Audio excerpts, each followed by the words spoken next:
সুলাইমান আলাইহিস সালাতু ওয়াস সালাম নাছুর বান্দা, না মালিক, আপনি আমাকে বড়ই রাজত্ব দিয়েছেন, সারা পৃথিবীর শাসনকর্তা বানিয়েছেন, বাতাসকে আমার অনুগত বানিয়ে দিয়েছেন, ইনশাআল্লাহ আমি পারবো, আপনি অনুমতি দেন।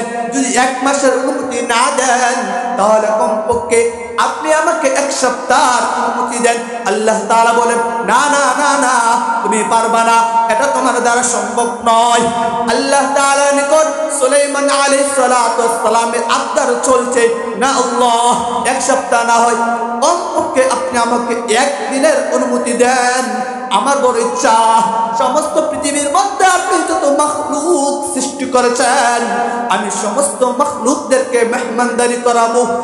বারবার আবেদন করার পর আল্লাহ তাআলা সুলাইমান আলাইহিস সালাতু ওয়াস সালামকে অনুমতি দিলেন, যাও ঠিক আছে, তোমাকে অনুমতি দেওয়া হলো, তুমি আমার সমস্ত মাখলুকদেরকে মেহমানদারি করাও। সুলাইমান আলাইহিস সালাতু ওয়াস সালাম অনুমতি পাওয়ার পরে বড়ই খুশি হয়ে গেলেন। তিনি খুশি হয়ে তার সকল প্রজাদেরকে ডাকলেন, তার অনুগত যত বড় বড় শক্তিশালী জিন রয়েছে জিনদেরকেও ডাকলেন, সকলে এদিকে আসো। কি ব্যাপার, তোমরা যাও, পৃথিবীর মধ্যে যত হালাল প্রাণী রয়েছে, গরু, ছাগল, মহিষ, দুম্বা, উট, সব কিছু নিয়ে আসো, আমি আল্লাহ তাআলা মাখলুকদেরকে মেহমানদারি করাবো। সব কিছু আনা হলো, বড় বড় পাতিল তৈরি করা হলো। 1 মাস যাবত এই মেহমানদারির আয়োজন করা হলো। বিশাল এক দস্তরখানার পেশ করা হলো। এই দস্তরখানার দৈর্ঘ্য প্রস্থ আরবের তেজি ঘোড়ার মাধ্যমে কমপক্ষে 1 মাস লাগবে দস্তরখানা এক মাথা থেকে অপর প্রান্তে যাওয়ার জন্য। বিশাল দস্তরখানা, বিশাল খাবারের আয়োজন। আল্লাহ তাআলা জিজ্ঞেস করলেন, ও সুলাইমান, তুমি তোমার এই মেহমানদারি কোন প্রাণী দ্বারা শুরু করতে চাও? সুলাইমান আলাইহিস সালাতু ওয়াস সালাম বলেন, আবতাদিউ বিদাওয়াবিল বাহরি, ও মালিক, আমি সমুদ্রের পানি দ্বারা আমি আমার মেহমানদারি সূচনা করতে চাই। আল্লাহ তাআলা সমুদ্রের মাছকে ডাকতে বললেন, ও মাছ, যাও যাও যাও, দুনিয়ার মধ্যে যাও, জলে থেকে ওঠো, কেননা সুলাইমান আলাইহিস সালাতু ওয়াস সালাম তোমাকে মেহমানদারি করাবে।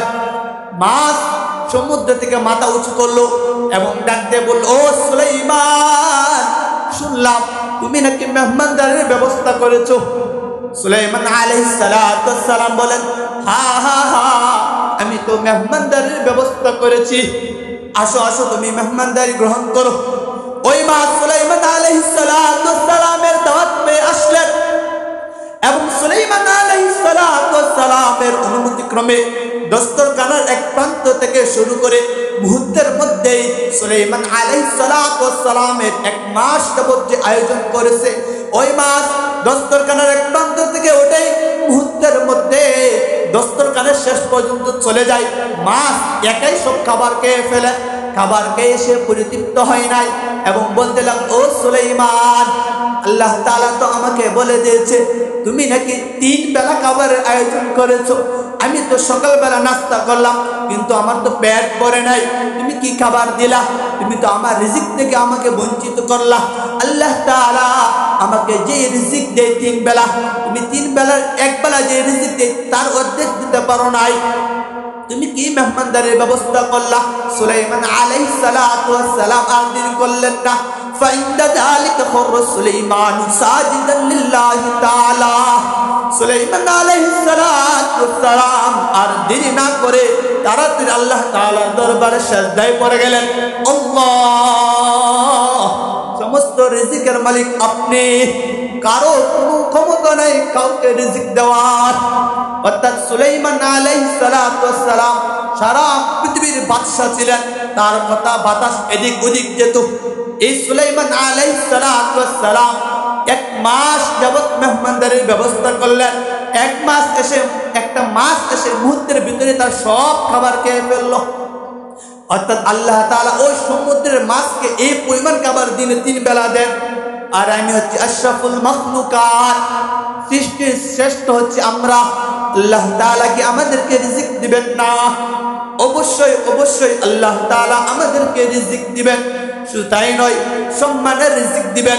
যখন আমরা আল্লাহ তাআলার হুকুমগুলো পালন করতে পারবো, আল্লাহ তাআলার বিধানগুলোকে বাস্তবায়ন করতে পারবো, তখন আল্লাহ তাআলা অবশ্যই আমাদেরকে সম্মানের রিজিক দান করবেন।